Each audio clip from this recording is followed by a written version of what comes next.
Assalamualaikum warahmatullahi wabarakatuh.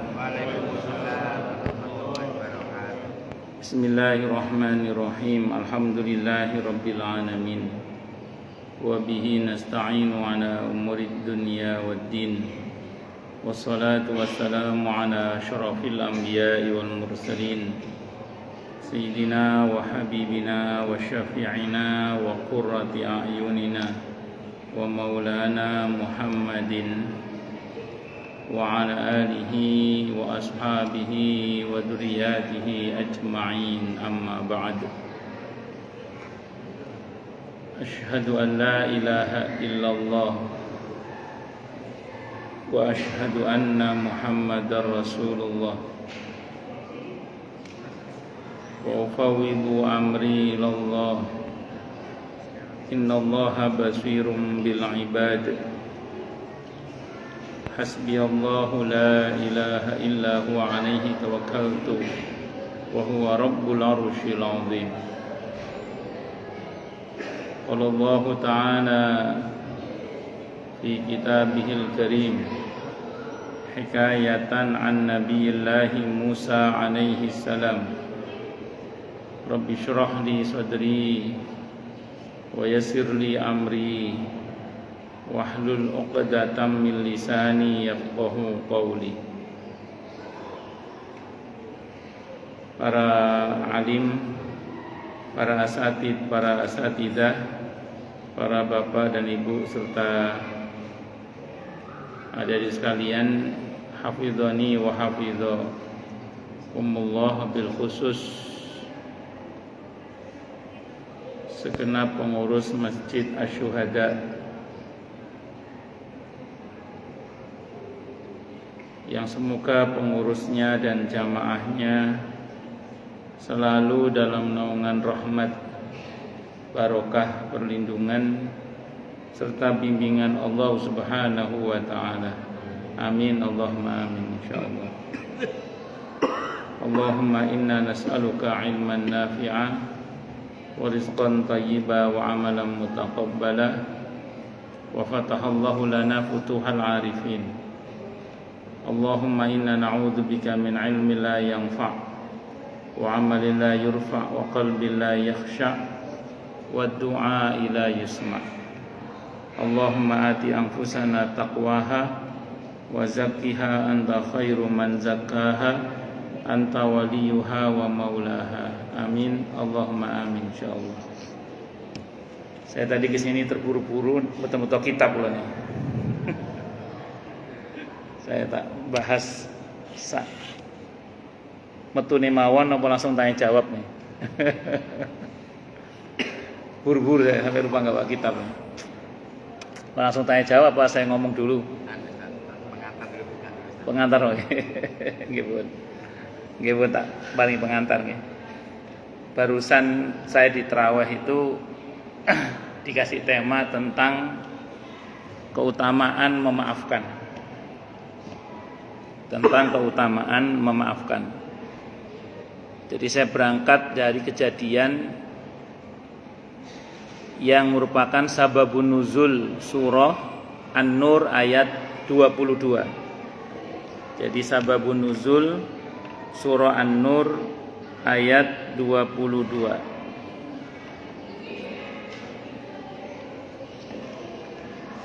Jadi ceritanya nanti saya terangkan insyaallah. Jadi ceritanya Abu Bakar As-Siddiq radhiyallahu anhu itu punya kerabat sahabat juga namanya Mastah radhiyallahu anhu. Mastah radhiyallahu anhu ini sahabat Nabi yang miskin. Kerabatnya Abu Bakar As-Siddiq radhiyallahu anhu yang miskin. Hari-harinya itu kebutuhannya dipenuhi oleh Abu Bakar As-Siddiq radhiyallahu anhu. Hingga suatu saat rumah tangga Siti Aisyah radhiyallahu anha kena prahara fitnah itu, yang populer dengan istilah hadisul ifki, berita bohong tentang Siti Aisyah radhiyallahu anha berbuat yang enggak benar dengan seorang sahabat Nabi yang terpercaya. Matur nuwun, jazakallahu khairan. ini dihembuskan oleh orang-orang munafik, didukung oleh orang-orang Yahudi. Jadi masif sekali berita bohong tentang Siti Aisyah radhiyallahu anha. Nah, Mastah itu radhiyallahu an, kerabatnya Abu Bakar As-Siddiq radhiyallahu an yang hari-hari ekonominya dibantu oleh Abu Bakar As-Siddiq radhiyallahu an ini, alih-alih membela keluarganya Abu Bakar, terbawa arus beliau. Terbawa arus ikut-ikutan menfitnah Siti Aisyah radhiyallahu anha. Sekarang kebayang ya, ada orang yang ekonominya tiap hari jenengan bantu. Pas satu saat keluarga jenengan punya masalah dengan orang lain, dia bukannya bela jenengan tapi bela musuh jenengan. Gimana kira-kira perasaan jenengan? Aduh. Wah. Ngamuk nggih. Abu Bakar As-Siddiq radhiyallahu anhu sebagai manusia biasa dan sepatutnya sebagai manusia biasa beliau marah. Kebayang orang yang ekonominya kita bantu, suatu saat dia malah menikam kita, ngeblok ke musuh, nyerang kita. Coba Abu Bakar marah itu beliau. Dan sepatutnya beliau marah ketika itu putrinya difitnah. Apa sumpah beliau? Beliau bersumpah, demi Allah, saya tidak akan maafkan Mastah dan saya tidak akan bantu Mastah lagi. Itu sumpahnya Abu Bakar. Dan ini marah yang wajar. Secara sunnatullah ini marah yang wajar. Siapa orang yang gak kecewa? Orang yang selama ini dibantu, alih-alih kok mendukung dia, kok malah ngeblok ke musuh, jelongkrokno putrinya. Dan siapa seorang ayah yang tidak marah kalau putrinya difitnah? Tapi Allah ingin Abu Bakar lebih baik lagi. Allah cinta banget kepada Abu Bakar As-Siddiq radhiyallahu anhu, makanya Allah tegur dengan teguran yang lembut supaya Abu Bakar lebih baik lagi. Kata Allah dalam ayat ini, An-Nur ayat 22 itu, wala ya'tali ulul fadli minkum was-sa'ah ayyutu ulil qurba wal masakin wal muhajirin fi sabilillah wal ya'fu wal yasfahu ala tuhibbuna ay yaghfirallahu lakum wallahu ghafurur rahim. Dan janganlah orang-orang yang mempunyai kelebihan dan kelapangan di antara kalian bersumpah bahwa mereka tidak akan memberi bantuan kepada kerabatnya orang-orang miskin dan orang-orang yang berhijrah di jalan Allah, dan dalam mereka memaafkan dan berlapang dada. Apakah kalian tidak suka bahwa Allah mengampuni kalian dengan memaafkan itu? Dan Allah Maha Pengampun lagi Maha Penyayang. Saya ulang ya, sebenarnya tindakan Abu Bakar itu sudah benar sebagai manusia pada umumnya. Tapi sebagai kekasih Allah, Allah maunya kekasihnya lebih baik lagi. Sehingga dalam Islam itu ada istilah namanya hasanatul abror, sayyiatul muqarrabin. Bagi orang kebanyakan mungkin baik, tapi bagi orang-orang yang dekat dengan Allah itu dianggap tidak baik. Jadi Allah maunya lebih baik lagi. Dalam hal ini Allah perintahkan Abu Bakar untuk membatalkan sumpahnya. Dan Allah perintahkan Abu Bakar untuk memaafkan dan berlapang dada kepada saudaranya yang bernama Mastah itu.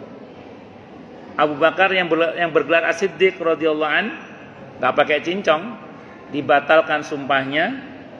Beliau bayar denda sumpahnya itu. Jadi kalau kita sumpah dengan sumpah yang enggak benar, itu harus dibatalkan sumpahnya. Dan sumpah itu kalau dibatalkan tetap harus dibayar dendanya. Dan dendanya sumpah itu diatur dalam surah Al-Maidah ayat 89.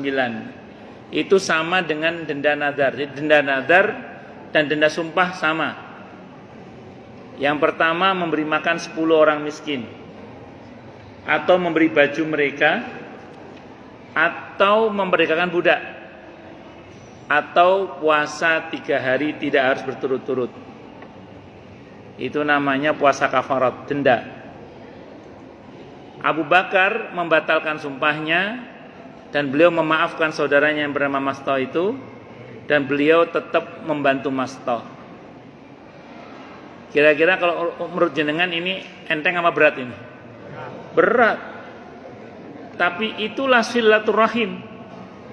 Dalam Sahih Bukhari Nabi bersabda, kama qala, bukanlah menyambung rahim itu membalas kunjungan atau hadiah, tapi memperbaiki hubungan dengan orang yang merusak hubungan dengan kita. Dan saya ulang, ini nggak gampang. Ini sulit pakai dal.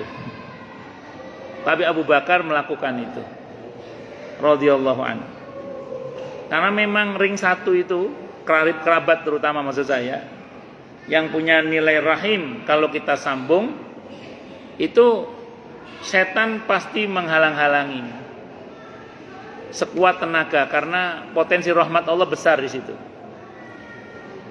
Sehingga saya mungkin pernah cerita di sini, saya punya jamaah, saat itu saya kajian di Kemang Pratama. Beliau nanya sama saya, Ustadz, saya punya om saya itu miskin Ustadz. Kalau saya bantu, alih-alih terima kasih, saya malah dicela Ustadz. Kata saya, halah cuma segitu gitu. Saat kita tambah Ustadz bantuannya ke saya itu, masih dicela juga Ustadz. Halah cuma segitu gitu. Suatu saat saya main ke rumahnya Ustadz, furniturnya pada jelek semua, kita ganti yang baru Ustadz. Masih ngomongnya, halah cuma segitu. Pokoknya keponakannya ini nggak dianggap kebaikannya. Kata dia nanya ke saya gini, ini real pertanyaannya, boleh nggak Ustadz saya tidak bantu paman saya lagi? Dia nanya gitu. Saya jawab boleh, saya bilang. Saya jawab boleh. Karena di dalam muamalah, keponakan ke paman itu nggak wajib. Beda anak ke orang tua ya. Beda kalau keponakan ke bibi dari ibu, itu beda. Karena ada hadis khusus untuk bibi dari ibu, al-khalatu tanzilum manzilatal Bibi dari ibu itu menduduki kedudukannya ibu. Jadi beda ya. Bedakan antara bibi dari bapak, bibi dari ibu. Itu ada hadis khusus kalau untuk bibi dari ibu. Tapi ini paman. Kalau paman nggak masuk dalam khalah. Dalam konteks fikih namanya bukan nafkah hubungan keponakan dengan paman. Namanya tabarruk. Tabarruk itu semacam sedekah tapi diutamakan gitu ya. Tapi tidak sampai diwajibkan. Nah, saya bilang boleh, tidak apa-apa, nggak bantu paman sampean, tidak apa-apa. Tapi saya teruskan, tapi itu tidak lebih baik. Dia nanya ke saya terus, yang lebih baik bagaimana Ustadz? Yang lebih baik maafkan beliau, tetap bantu beliau. Sulit Ustadz, saya ngomong gampang itu siapa? Saya bilang gitu. Yang ngomong gampang itu siapa? Saya bilang gitu. Saat itu saya ngomong, bahkan saya pun belum tentu mampu, saya bilang gitu. Ini maksudnya biar dia ada tenaga untuk mampu gitu. Artinya kita semua berjuang gitu. Begitu itu memang enak ngomongnya aja, prakteknya kadang apa? Sulit pakai dal itu. Allahu Akbar. Ya begitulah kira-kira. Ada aja tantangan. Termasuk Abu Bakar tantangannya berat juga beliau saat itu. Allah. Belum lagi kalau kita diuji punya saudara yang punya penyakit muales itu. Saya punya jamaah, beliau ini diuji oleh Allah punya adik laki-laki terjangkit penyakit muales itu. Akhirnya kata kakak-kakaknya, suruh nikah. Siapa tahu nanti kalau nikah dia semangat kerja. Akhirnya suruh nikah. Ternyata masih malas juga. Suruh punya anak. Siapa tahu kalau punya anak nanti semangat kerja. Ternyata punya anak masih malas aja. Akhirnya kakak-kakaknya sepakat, udah tiap bulan kita bantu deh, patungan kakak-kakaknya, patungan bantu adiknya yang laki-laki ini. Suatu saat yang jamaah saya itu, dia bilang sama adiknya, aku bulan ini gak bantu dulu ya, aku lagi ada perlu. Kan biasa orang kan kadang ada perluan ya. Bulan ini aku gak bantu dulu, aku ada perlu. Waduh, sama adiknya yang laki-laki itu, kakaknya ini duetrek-etrek. Habis semua kebaikannya selama ini dijelek-jelekin kakaknya itu. Hanya gara-gara izin bulan itu gak bantu. Padahal selama ini dibantu terus. Itu yang kalau dalam pepatah kita kemarau setahun habis oleh hujan sehari itu loh.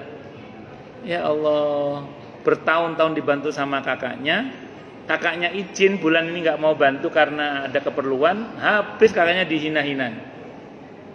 Duwe trek-trek ente-entean. Entek ngamek kurang balik.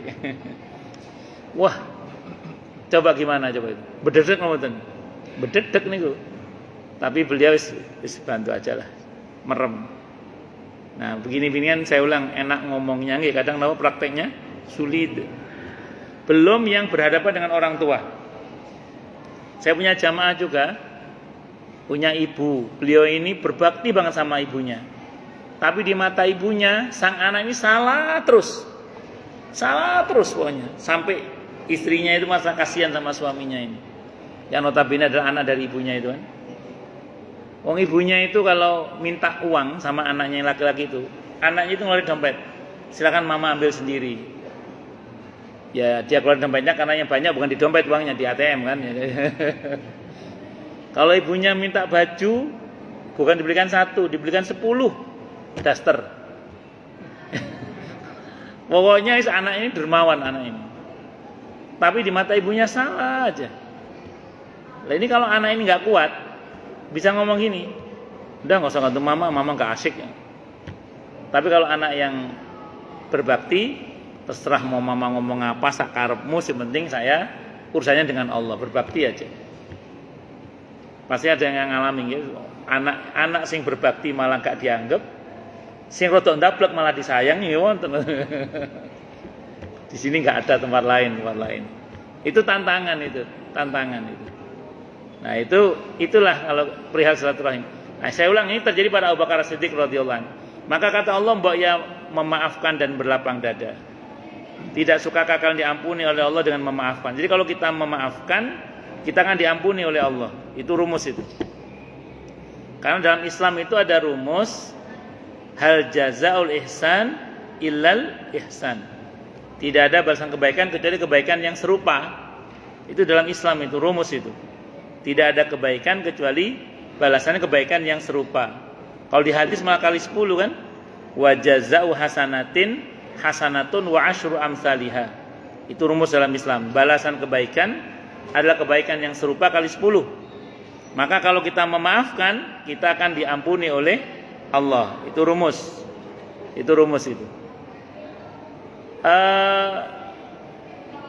Saya pernah baca di dalam kitab Riyadhus Shalihin. Di bab tentang keutamaan memaafkan, di Riyadhus Shalihin itu ada. Jadi di Riyadhus Shalihin itu ada riwayat seseorang yang memaafkan saudaranya.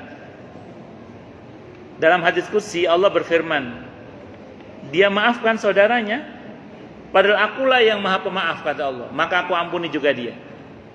Jadi kalau kita memaafkan saudara kita, itu Allah maafkan kita. Kalau bahasa hadis qudsinya itu kata Allah, dia maafkan saudaranya, padahal akulah yang maha pemaaf kata Allah, maka aku maafkan juga dia. Walaupun dalam Islam seseorang ketika dizalimi itu dia punya 2 hak. Seseorang ketika dizalimi dia punya 2 hak.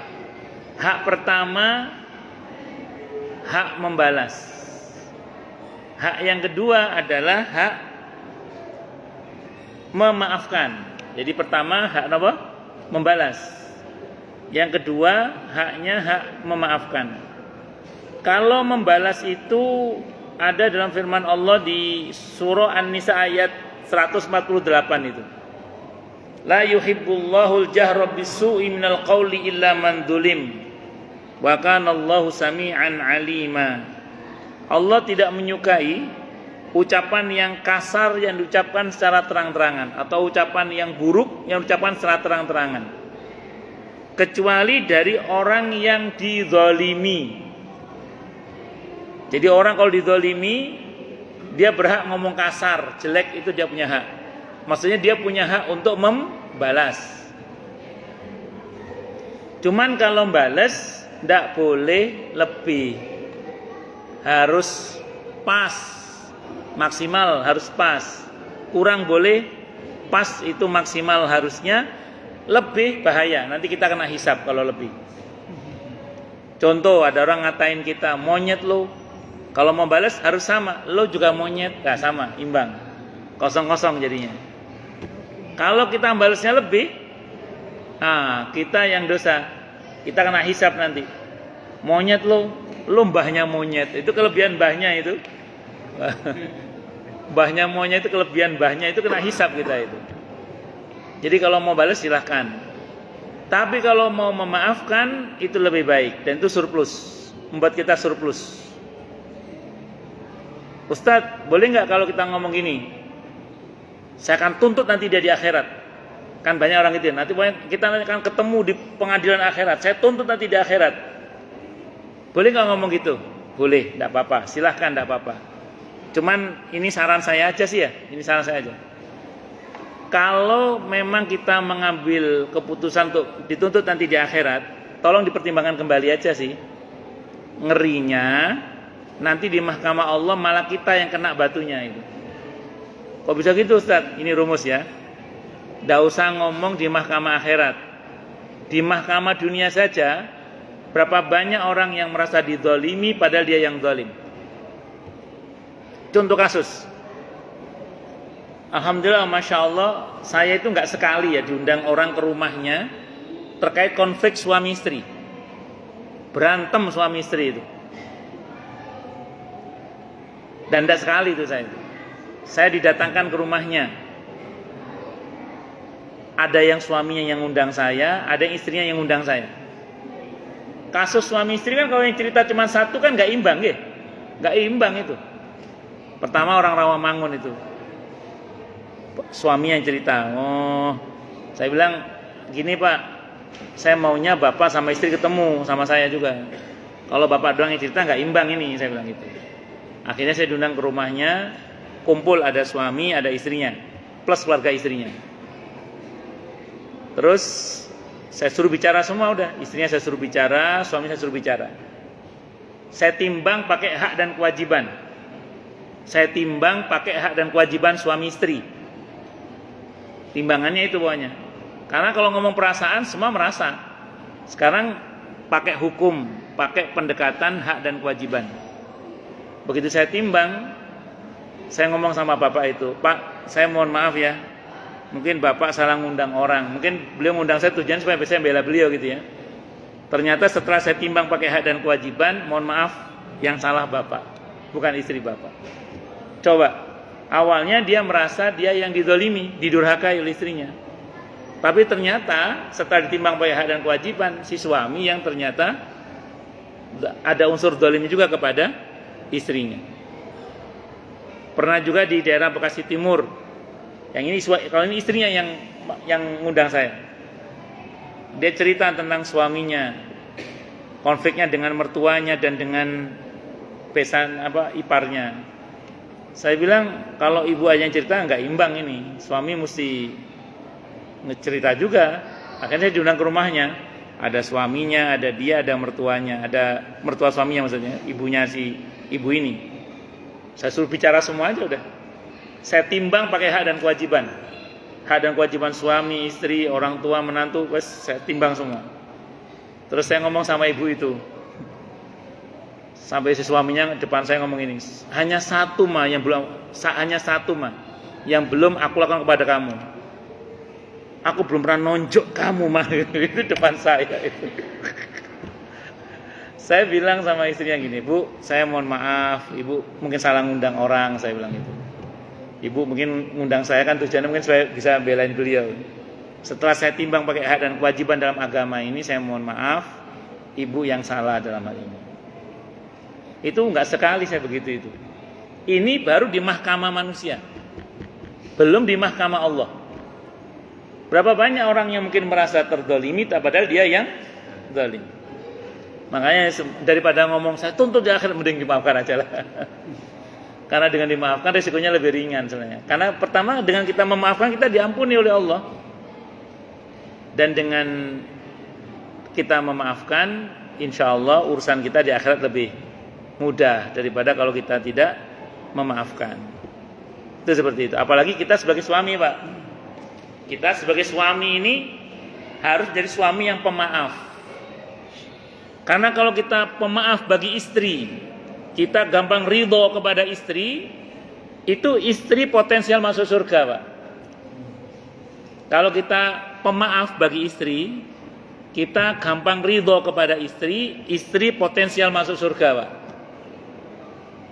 Kalau istri masuk surga, potensial ngajak kita masuk surga, Pak. Hadisnya hadis Sahih riwayat Ibnu Majah. Ketika ahli surga masuk surga, ya Allah, mana teman saya yang dulu sholat bareng sama saya? Mana dulu teman saya yang puasa bareng sama saya? Ternyata yang ditanyakan itu masuk neraka, Pak. Kata Allah, jemput dia, ajak bareng masuk surga. Hadis Sahih riwayat Ibnu Majah, hadis qudsi. Kalau teman saya jadi cari, masuk suami nggak dicari, Pak? Paham nggak? Kan tidak maulah dia tengok sendirian surga, kan mesti pengen golek jodoh toh. Dan semua dipasangkan oleh Allah memang. Dan tidak mungkin suaminya nggak dicari, Pak. Makanya maafkan istri, mudahlah ridho kepada istri. Jangan sampai jadi suami yang suka ngancam istri, Pak. Aku gak ridho mah, aku gak ridho. Dunia akhirat gak ridho sama kamu, aku mah. Kalau suami gak ridho kepada istri, potensial istri masuk neraka, Pak.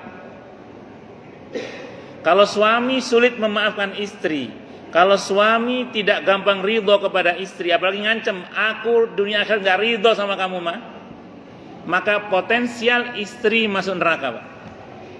Kalau istri masuk neraka, masuk sendiri, mending, Pak. Masalahnya menurut Al-Quran, istri itu ada potensi ngajak suami masuk neraka juga, Pak. Itu repotnya, Pak.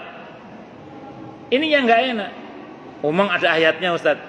Al-Ahzab ayat 66, 67, 68. Yauma tuqallabu wujuhuhum finnar, pada hari di mana wajah-wajah mereka dibolak-balikkan dalam api neraka. Yaquluna, mereka berkata, ya laitana, aduh, ata'nallaha wa ata'nar rasulah. Andaikan aku dulu taat kepada Allah dan Rasulnya, tentu aku tidak masuk neraka begini. Wa qalu, dan mereka berkata, Rabbana, wahai Tuhan kami, inna, sungguhnya kami masuk neraka ini gara-gara ata'na sadatana wa kubara'ana fa'adalluna sabila. Gara-gara kami mentaati pemimpin kami dan orang-orang besar di antara kami, maka mereka menyesatkan jalan kami. Pemimpin dalam arti luas, gubernur, wali kota. Dalam arti sempit, siapa pemimpinnya? Istri, suami. Maka kalau suaminya nggak ridho, istri potensi masuk neraka, ngerinya istri nuntut ini, Pak. Saya masuk neraka ini gara-gara suami saya. Apa tuntutan istrinya, Pak? Rabbana atihim di'faini minal adabi wal anhum la'nan kabira. Wahai Tuhan kami, berikanlah pada pemimpin kami 2 kali siksa yang kami rasakan, dan laknatlah mereka dengan laknat yang besar. Ini yang kata para ulama, yang harusnya suami masuk surga nggak jadi gara-gara istrinya nuntut dia masuk neraka. Na'udzubillahi min syarri dzalik. Maka jadilah suami yang pemaaf, nggih. Jadilah suami yang gampang ridho. Jadilah orang tua yang pemaaf. Jadilah orang tua yang gampang ridho. Jangan suka ngancem. Oh, aku gak ridho loh, Ma. Ruwet urusannya. Tuh, ya. Memaafkan di dalam Islam itu bukan berarti meniadakan hukuman. Kita bisa tetap memaafkan dengan sambil menghukum. Dalam konteks, kalau dalam Islam ada namanya takzir.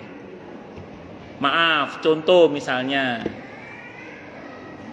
ada anak, kita kasih amanah uang untuk bayar iuran di sekolah atau di TPQ.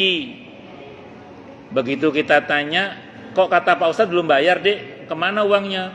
Iya, mau buat jajan. Nah, khianat berarti kan? Oke, Mama maafkan, tapi cuci piring. Mama maafkan, harus tobat ini. Ayo, setoran surah apa? Supaya dia punya efek jerah. Karena mendiamkan kenakalan anak itu sama dengan kita rela dia nakal sampai hari tuanya. Kita maafkan anak kita, tapi tetap kita hukum sebagai bentuk belajar tanggung jawab. Supaya dia belajar bertanggung jawab, namanya takzir namanya. Supaya punya dampak jerah, efek jerah. Itu yang kedua. Atau ada orang datang ke jenengan bilang, Pak Fuad, maaf ya, kemarin kita kerjasama, uangnya tak kemplang, saya bawa lari. Sekarang saya datang minta maaf, Pak. Oh iya, dimaafkan, Pak, tapi tetap balikin uangnya itu. Misalnya itu, Itu namanya memaafkan, tapi tetap uang harus kembali. Itu uang saya kok itu. Itu misalnya. Kalau maaf gampang, maaf, uang tetap harus kembali. Itu boleh, tidak ada masalah. Termasuk orang boleh memaafkan walaupun tidak bisa melupakan. Karena sering orang nanya, Ustadz, bisa sih kita memaafkan, tapi kita tidak bisa melupakan perbuatan dia kepada kita. Maka saya jawab, Anda sanggup memaafkan itu syar'i. Anda tidak sanggup melupakan itu soal memori. Ada dalilnya Ustaz? Ada dalilnya. Mana? Ketika Wahsy masuk Islam. Ketika Wahsy masuk Islam, apa pesan Nabi? Tolong Wahsy jangan sering-sering depan saya. Apakah Nabi dendam kepada Wahsy? Tidak mungkin. Tidak mungkin hati Nabi dendam. Tidak mungkin. Tidak mungkin. Apakah Wahsy tidak dimaafkan? Sudah dimaafkan oleh Allah. Hadis Sahih Muslim nomor 121. Dengan masuk Islam semua dosanya semasa kafir habis. Sudah Allah maafkan Wahsy. Dan Nabi pasti sudah maafkan Wahsy. Lihat alasan Nabi apa? Kalau aku melihat Wahsy, aku ingat pamanku Hamzah. Nabi nggak bisa melupakan. Nabi sudah maafkan, tapi nggak bisa melupakan. Kenapa? Karena Nabi itu ingatannya kuat. Nabi itu. Ya kayak para santri itu loh. Para santri itu kalau putus cinta itu susah move on. Kenapa? Karena para santri itu diajari menghafalkan, bukan melupakan. Nah, jadi singkat kata, singkat cerita, bisa kita memaafkan walaupun tidak bisa melupakan. Tidak ada masalah. Itu seperti itu. Jadi singkat kata, singkat cerita, perihal memaafkan ini dihitung dari manapun, itu adalah tindakan yang sangat utama yang akan mendatangkan ampunan dari Allah Subhanahu wa ta'ala. Dan ada kejadian menarik. Saat itu saya ngaji dalam kitab Sahih Bukhari, ketika fitnah yang mendera Siti Aisyah radhiyallahu anha ummul mukminin begitu kuatnya, sampai-sampai dengan izin Allah suaminya yang Nabi dan Rasul, yaitu Nabi kita Muhammad sallallahu alaihi wasallam, itu nggak bisa membela istrinya. Sampai-sampai Abu Bakar As-Siddiq radhiyallahu an itu tidak bisa membela putrinya. Padahal ini keluarga multimiliarder, sekelas Nabi dan Rasul yang berbasis langit kekuatannya, sekelas Abu Bakar As-Siddiq radhiyallahu an yang kemuliaannya sundul langit dan sundul bumi, itu nggak sanggup bela putrinya. Nabi nggak sanggup bela istrinya. Apa perkataan Siti Aisyah radhiyallahu anha dalam Sahih Bukhari itu seingat saya? Kalau kalian berdua tidak bisa membela saya, berarti Allah langsung yang akan membela saya. Kalau Anda berdua tidak bisa membela saya, berarti Allah langsung yang akan membela saya. Dan betul Allah bela langsung dengan turun surah An-Nur itu. Surah An-Nur yang ayat belasan itu banyak bercerita tentang pembelaan Allah terhadap Siti Aisyah radhiyallahu anha. Betapa Allah cinta kepada ibunda Aisyah radhiyallahu anha. Itu diantaranya. Nah, itu perkataan Siti Aisyah itu dipakai perkataan Imam Syafi'i. Kata Imam Syafi'i, jika kalian tidak mendapati di bumi seorang pun yang menolong kalian, maka yakinlah Allah langsung yang akan menolong kalian. Kata Imam Syafi'i itu gitu, jika kalian tidak mendapati seorang pun di muka bumi ini yang menolong kalian, maka yakinlah Allah langsung yang akan menolong kalian. Tapi dengan catatan, amalan kita memang amalan yang pantas mendapat pertolongan Allah. Menurut saya, pernah nggak jenengan ngeten nggih? Orang pas butuh kita ada. Pas kita butuh orang nggak ada. Pernah ngalamin nggak? Sering. Itu sama Allah, jangan baper ya. Terus Allah gimana sih, saya udah banyak nolong orang kok ngajang itu. Pokoknya kalau pas jenengan butuh uang kok gak ada uang, padahal kita selama ini banyak bantu orang, langsung baik sangat sama Allah. Saya yakin insya Allah Allah langsung yang akan nolong saya. Udah gitu aja, yakin aja udah. Tapi harus jujur bahwa kita memang perbuatannya patut untuk ditolong oleh Allah. Nah kalau perbuatan kita nggak patut ditolong, misalnya selama ini judes, sombong, polid, pakai dal, kalau ngomong sering nyelekit sama orang misalnya, angkuhnya nggak ketulungan, terus nggak ada yang nolong, terus GR, Allah langsung mau nolong saya. Oh, tadi. Jadi harus terkonfirmasi amalan kita memang cocok untuk ditolong oleh Allah. Kalau nggak cocok, jangan coba-coba kegeeran ditolong oleh Allah. Nggih. Nah itu, ini diantara sekelumit sababun nuzul surah An-Nur ayat 22. Pun sudah saya panasi, monggo silakan yang mau tanya, protes, marah boleh, monggo silakan. Ampun tadi terburu-buru nggak bawa kitab ini. Qaddarallah masyafa'an. Nggih, monggo silakan. Assalamualaikum warahmatullahi wabarakatuh. Waalaikumsalam warahmatullahi wabarakatuh. Ustaz, saya mau menanyakan tentang masalah di masjid, Ustaz. Jadi apa namanya kalau hari Jumat itu orang yang tiba-tiba datang tuh banyak saja. Ada musafir, ada orang yang dagang nggak punya modal, ada yang benar-benar mau berobat. Nah awalnya kan memang karena masjid memang tempat untuk bisa membantu orang, satu dua kita tolong. Tapi ternyata kayaknya pertolongan itu mereka jadi tambah banyak. Nah syaratnya di masjid kan kalau kita membantu orang punya KTP, nanti KTP tadi difotokopi sebagai syarat pertanggungjawaban untuk pelaporan itu. Nah malahan sekarang tanpa ngomong pun udah langsung menyerahkan KTP itu, Pak, saya nggak tolong. Buktinya langsung diserahkan dulu KTP-nya. Karena kami hanya beri kebijakan pakai kayak istilahnya hadis kan. Kadang-kadang kita juga nggak paham, tapi kalau orangnya menurut kita kayaknya nggak pantas ya kita nggak bantu. Kalau memang iya ya kita bantu. Ternyata kebaikan itu disebarluaskan sama teman-temannya dan juga kalau cuma itu jadi banyak banget orang minta gitu. Nah akhirnya kan memang jadi sangat terbatas karena selain budget juga kan.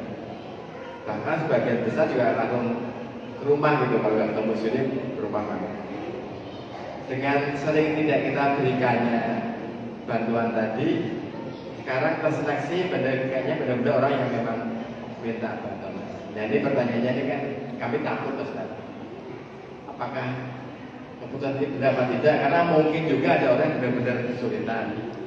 Ada orang memang mungkin dalam tanda kutip memanfaatkan. Nah, ini sekarang memang jadi agak berkurang yang dalam tanda hal ini meminta itu, karena yang udah dalam sebulan 2 kali otomatis sama Pak Junaidi langsung ketahuan itu.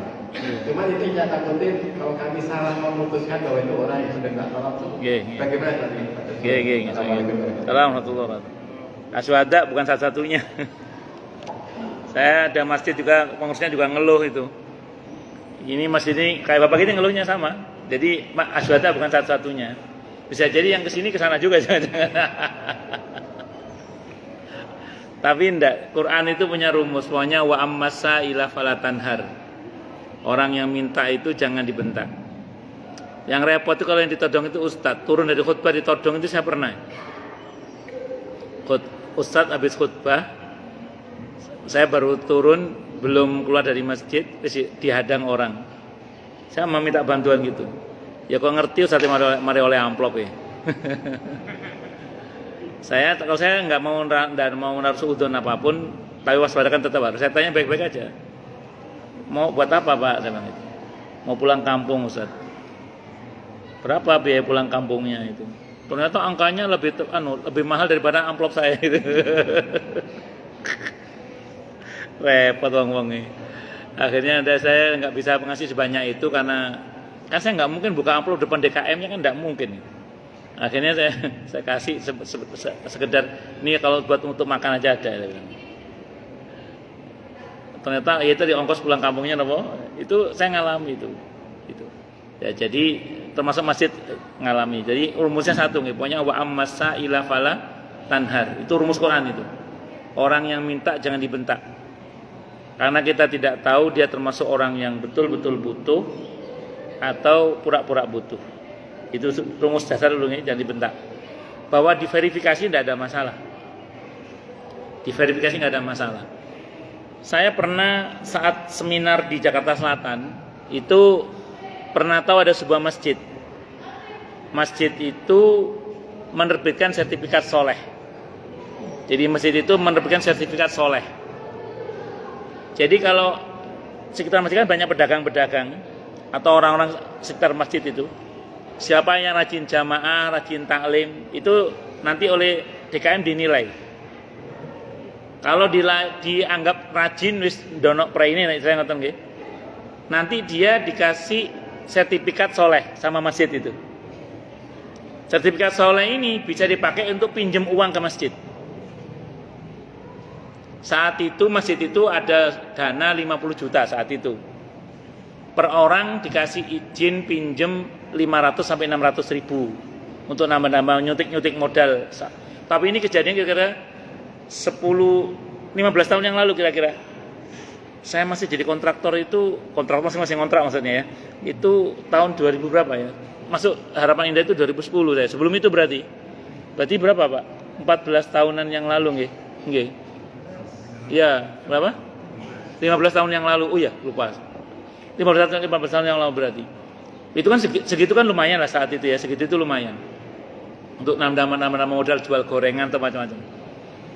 Itu oleh masjid orang boleh pinjem ke masjid pakai sertifikat soleh itu dengan janji 10 bulan kembali tanpa bunga pokoknya. Dan betul begitu diizinkan minjem 50 juta itu langsung ludes. Orang pinjam semua itu ludes 50 juta itu. Dan dalam 10 bulan kembali semua. Kembali semua 50 juta itu dalam waktu 10 bulan tuh. Karena memang yang pinjam betul-betul orang yang memang rajin ke masjid memang. Iya. Jadi dinilai rupanya. Jadi mereka yang aktif jamaah, aktif napa namine ngaji taklim itu disurvei oleh DKM dikasih sertifikat soleh namanya. Saat itu sertifikat soleh. Yang namanya nggak harus itulah apa itu. Terus itu bisa dipakai jaminan untuk pinjam uang masjid tanpa bunga dengan perjanjian 10 bulan kembali uang itu. Itu saya ulang 50 juta langsung ludes. Langsung 10 bulan kembali lagi utuh 50 juta itu Mas. 10 bulan itu. Dengan izin. Kenapa? Bergulir. Nggih bergulir gitu. Itu. Jadi mboten salah Pak menverifikasi, menseleksi, mensortir itu enggak. Yang penting jangan dibentak ngoten mawon. Jangan dibentak. Ya paling kita ngomong apa adanya, Pak, mohon maaf kita belum bisa bantu untuk yang Bapak gitu.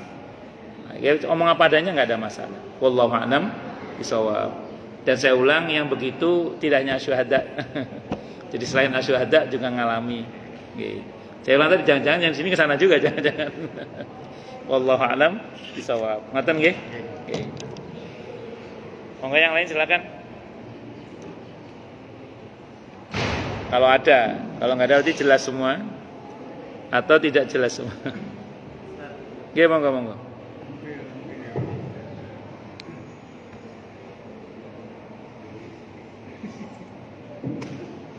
Assalamualaikum Ustaz. Waalaikumsalam warahmatullahi wabarakatuh. Mohon maaf Ustaz, saya merasa saya selama 10 tahun dizalimi oleh negara. Bagaimana saya harus membalasnya? Assalamualaikum warahmatullahi wabarakatuh.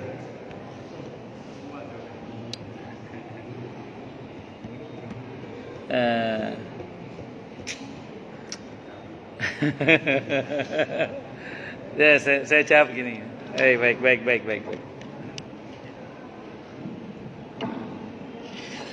Yang zalim negara apa pemerintahnya? Pemerintah. Ya. Kalau negara kan beda sama pemerintah. Di kita aja yang nggak jelas. Baik, saya mau terangkan dulu gini. Gini. Saat kita di posisi dizalimi oleh siapapun, termasuk oleh sistem ya, oleh sistem termasuk misalnya. Yang patut kita syukuri adalah bersyukurlah pada Allah bahwa kita tidak pada posisi yang menzalimi, tapi kita pada posisi yang dizalimi. Walaupun tetap kita berlindung pada Allah dari perbuatan menzalimi dan atau dizalimi. Jadi di antara doa Nabi itu adalah berlindung kepada Allah dari menzalimi dan atau dizalimi. Saat safar itulah Nabi berlindung kepada Allah dari an uzlima au uzlama. Ya Allah, aku berlindung padamu dari menzalimi dan atau dizalimi. Itu doa Nabi.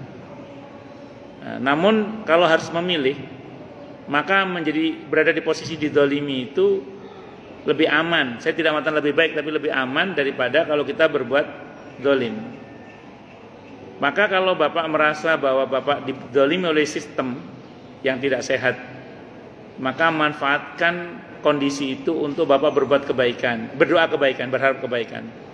Karena doanya orang yang terzalimi itu tidak ada penghalang antara dia dengan Tuhannya. Sehingga Nabi bersabda, wa iyyaka wa da'watul mazlum, atau kama qala, takutlah kamu pada doanya orang yang terzalimi, karena antara dia dengan Tuhan itu tidak ada penghalang walaupun dia kafir. Makanya harus hati-hati, jangan sampai kita ini menzalimi. Dan kalau kita berada di pihak yang dizalimi, manfaatkan untuk berdoa yang baik-baik. Termasuk kalau bahasanya Nabi, tolonglah saudaramu yang zalim dan yang dizalimi. Sahabat bertanya, ya Rasulullah, kalau menolong yang dizalimi kami paham, kalau menolong yang menzalimi bagaimana? Kata Nabi, cegah kezalimannya. Maka doakan mereka yang berbuat zalim itu diberi hidayah oleh Allah, dihentikan kezalimannya. Ya, diberi hidayah oleh Allah, dihentikan kezalimannya. Nah, kalau nggak sadar juga, terserah Allah mau diapain kayak. Tapi pesan saya, jangan minta adab ya. Karena kalau kita minta adab, itu yang kena nggak cuma dia, Pak. Kanan, kiri, depan, belakang, atas, bawah kena semua. Al-Anfal ayat 25. Wattaqu fitnatan la tusibannal ladzina dzalamu minkum khassah. Takutlah kalian pada bencana atau azab yang kalau turun tidak hanya mengenai orang yang zalim saja. Maka saya termasuk yang enggak setuju kalau kita mintakan azab untuk orang yang zalim itu dalam konteks di negara kita ya. Tapi mintakan dihentikan kezalimannya, soal bagaimana caranya terserah Allah. Atau minta dengan bahasa yang lebih cetok, hancurkan dia, binasakan dia, tidak apa-apa. Tapi jangan minta adab. Dan beda itu, minta adab dengan minta dihancurkan itu beda itu. Ya kalau minta adab tidak apa-apa sih, teman tanggung risikonya gitu aja sih, tanggung risikonya. Karena dia berdampak pasti itu, kanan kiri depan belakang atas bawah kena semua itu. Kalau saya sih ngeri minta adab itu. Tapi kalau minta kehancuran untuk mereka tidak apa-apa. Kayak yang di Palestina sekarang itu kita mintakan kehancuran untuk mereka, kemenangan untuk Palestina. Kita mohonkan agar mereka itu dihentikan kezalimannya, itu tidak apa-apa silakan. Tapi kalau minta azab silakan, tapi tanggung risikonya aja sih, karena pasti berdampak itu, kanan kiri depan belakang kena semua itu. Wallahu alam bisawab. Matan nggih?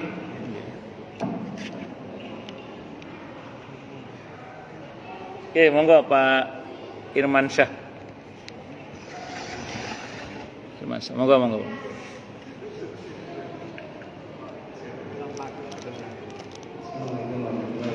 Waalaikumsalam warahmatullahi wabarakatuh. Ustaz, ini ada tadi menarik Ustaz cerita tentang masjid dan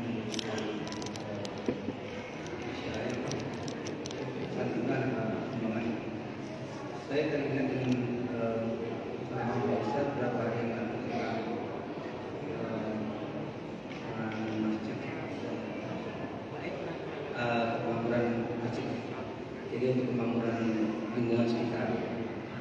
Nah, yang ingin saya tanyakan, apakah di situ ada peranan Baitul Mal di dalam masjid itu, sehingga pengelolaan dana yang katakanlah contohnya 50 juta itu benar bisa digunakan untuk umat Islam sekitar, bisa memakmurkan, bisa mensejahterakan rakyat setempat, kehidupan warga setempat. Yeah. Jadi memang contoh Nabi itu gimana ya? Kalau Nabi membangun masjid itu warganya itu dibuat sejahtera dulu gitu. Dengan cara ya tadi salah satunya tadi memberikan bantuan yang sifatnya produktif, yang tadinya dari kita jadi tidak kita lagi, jadi dia bisa berusaha sendiri. Yang ingin saya tanyakan, sampai sejauh mana peran zakat mal ini di setiap masjid? Apakah memang itu sebenarnya dari zakat mal saja atau dari sumber-sumber lain? Dan gimana caranya bisa benar-benar zakat ini bisa dimanfaatkan oleh umat? Terima kasih. Assalamualaikum warahmatullahi wabarakatuh. Waalaikumsalam warahmatullahi wabarakatuh.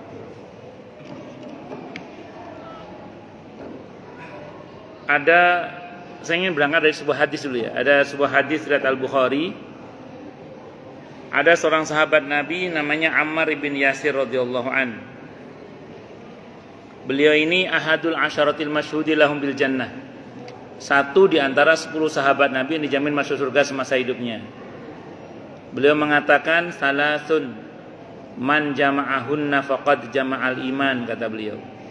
Ada 3 hal yang siapapun berhasil menghimpun ketiganya maka sempurnalah imannya. Yang pertama, al-insafu min nafsih. Sanggup berlaku objektif, jujur pada diri sendiri. Yang kedua, wabadul salam lil alam, menebar salam ke seluruh alam. Harfiahnya, assalamualaikum, assalamualaikum, assalamualaikum. Baik yang kita kenal maupun yang tidak kita kenal. Ustadz, kalau kita ucapin salam ternyata dia kafir, bagaimana? Qadiyat mengatakan, saya menyangka orang itu muslim, ternyata dia kafir, itu lebih saya sukai daripada saya nyangka orang itu kafir, ternyata dia muslim. Asal secara harfiah kita anggap dia muslim, udah assalamualaikum, assalamualaikum. Karena di antara tanda kiamat adalah salam hanya diucapkan kepada yang dia kenal saja, atau yang sekelompok lah. Jadi kalau sekelompok, oh minna, assalamualaikum, assalamualaikum, minna. Kalau beda kelompok, minhum, golongan mereka, minna golongan kami, minhum golongan mereka. Kalau beda kelompok nggak ngucapin salam, itu tanda kiamat itu. Jadi kalau sekelompok minna, beda kelompok minhum, dapat dana mingkem semua, itu ada. Itu guyonannya anak mahasiswa dulu itu. Wes, kan di mahasiswa kan begitu dulu ya. Kalau sealiran minna, kalau beda minhum.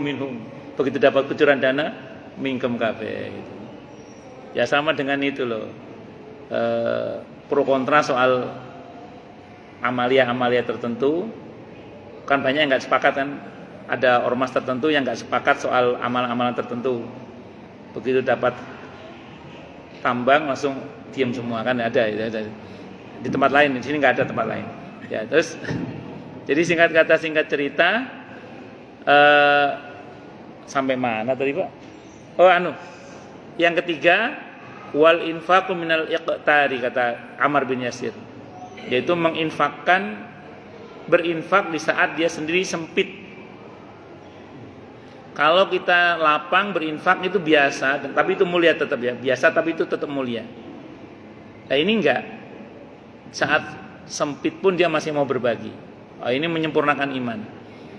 Tapi saya baca dalam syarah Sahih Bukhari, Fathul Bari syarah Sahih Bukhari, wal infaqu minal iqtar itu disarahnya gini, wal infaqu minal iftiqar, gitu kalimatnya itu. Yaitu mendermakan apa yang menjadi kebutuhan orang lain. Jadi infak, pendistribusian harta itu idealnya sesuai dengan kebutuhan orang yang kita bantu. Maksudnya kalau disederhanakan, bantuan itu sepatutnya lah yang menyempurnakan iman itu adalah yang produktif dan atau solutif. Itu yang menyempurnakan iman.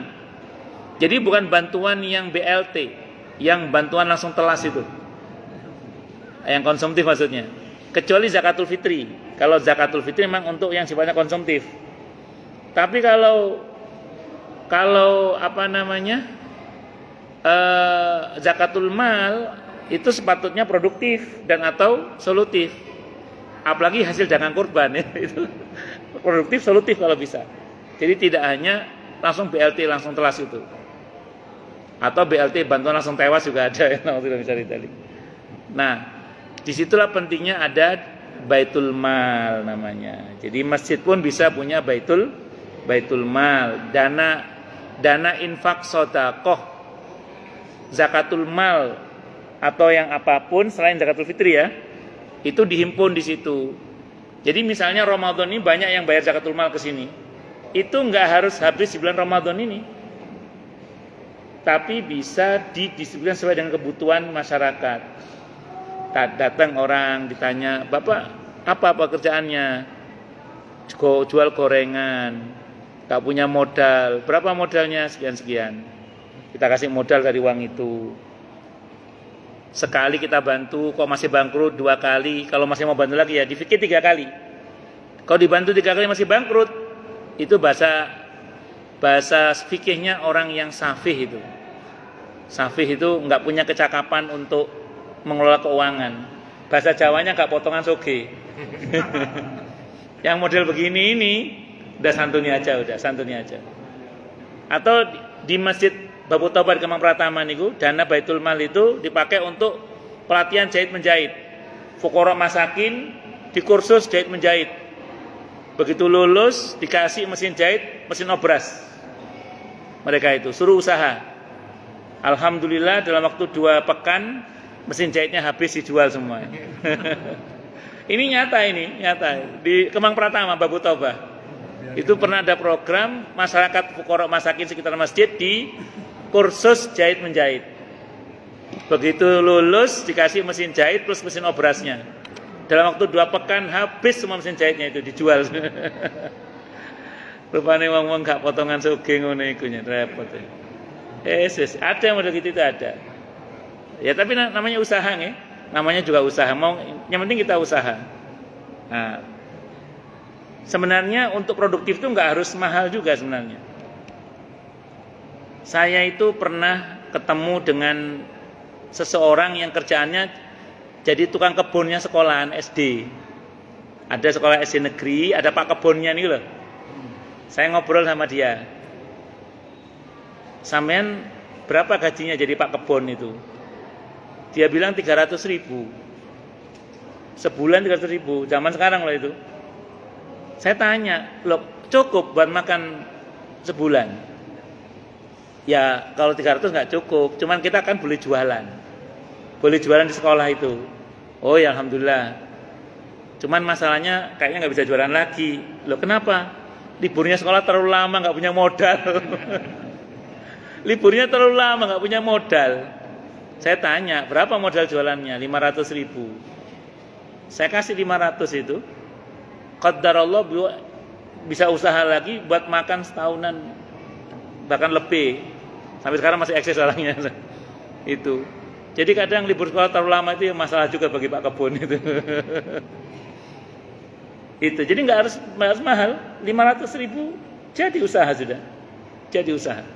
Kapan hari saya ketemu lagi dengan orang dari cabang Bungin, Pak. Saya nanya, usahanya apa? Nanam cabai. Cuman mau mulai benihnya ini nggak punya uang. Berapa benih cabainya satu itu? 300 rupiah. Butuh berapa? Sekian. Cuman kita kasih 300.000 sudah bisa nanam cabai, sudah pernah panen berkali-kali itu. Panen berkali-kali. Jadi kadang nggak harus mahal, asal kita ketemu sama orang yang tepat. Itu 300.000 sudah bisa nanam cabai dan sudah panen berkali-kali dia. Masya Allah. Difoto ke saya, dilaporkan ke saya. Bahkan saya pernah satu saat di daerah cabang Bungin juga pas saya main ke sana itu. Satu saat daerah situ itu gagal panen ceritanya. Gara-gara salah obat. Jadi gabahnya merah. Petani penggula enggak mau beli, pedagang enggak mau beli. Akhirnya dibuat makan sendiri. Sementara mereka untuk nanam padi kan butuh modal. Saat itu saya tanya, butuh modal berapa untuk nanam lagi? 600.000 cuman. Butuh cuma 600.000. Akhirnya kita kasih modal untuk nanam lagi di daerah cabang Bungin itu. Cuma 600.000. Selang berapa waktu saya udah lupa. Pokoknya dia nanam. Saya dapat kabar yang saya bantu itu umroh. Saya tanya, lo kok bisa umroh ya apa cerita nih? Di sini Ustaz, kalau saya panen kita nabung, kita store ke yang punya travel itu, store gabah itu. Bisa umroh coba, suami istri lagi umroh, Masya Allah. Padahal kita bantu cuma 600.000 saat itu. Jadi umroh. Nah ini yang model-model cakap. Yang model cakap ini tidak apa-apa kita bantu terus itu. Maksudnya patut untuk kita tingkatkan bantuan kita untuk mereka yang cakap. Yang nggak cakap-cakap tadi itu repot itu. Ya itu. Nah atau dalam bentuk beasiswa sekolah bisa. Atau solutif pelunasan hutang itu termasuk pelunasan hutang itu jangan bayangkan hutang yang gede-gede. Jenengan pergi ke daerah perkampungan di daerah sekitar Harapan Indah ini. Ini insya Allah yang pernah miskin pasti tahu ini. Jenengan nanti pergi ke perkampungan daerah sekitar Harapan Indah ini, seperti perkampungannya ya. Nanti temui ibu-ibu atau bapak-bapak tukang sayur yang menetap di situ, bukan yang keliling-keliling, yang menetap aja, yang terpercaya lah. Coba nanti tanyakan, yang punya hutang siapa saja orang sini. Nanti dia akan buka catatannya itu. Bu Wagiem 50.000 utangnya, Bu Tukiem 150.000, Pak Joyo utangnya 200.000. Ngutang apa coba? Ngutang sawi, kangkung, terasi, ikan asin. Untuk dimakan hari-hari, nanti bayar nunggu anaknya gajian atau nunggu suaminya gajian. Itu pun kalau gajian kadang. Orang tua-tua itu ngomong aja sama ibu itu, Bu, saya tutup ini utangnya ibu-ibu ini, tapi cari yang amanah ya. Kalau nggak amanah, saya ditirup juga sama tukang sayurnya. Tak tutup ini 100.000 ke depan atau 200.000 ke depan. Ibu ini kalau belanja nggak usah bayar, ini uang saudara. Itu solutif itu, solutif itu, melunasi utang orang-orang. Nggak banyak utangnya itu. Tanya sama tukang sayur itu aja. Tapi tukang sayur yang tempat itu ya. Siapa ibu sini yang punya utang? Solutif, menyempurnakan iman itu. Nah, ngatan nggih? Atau produktif tadi itu.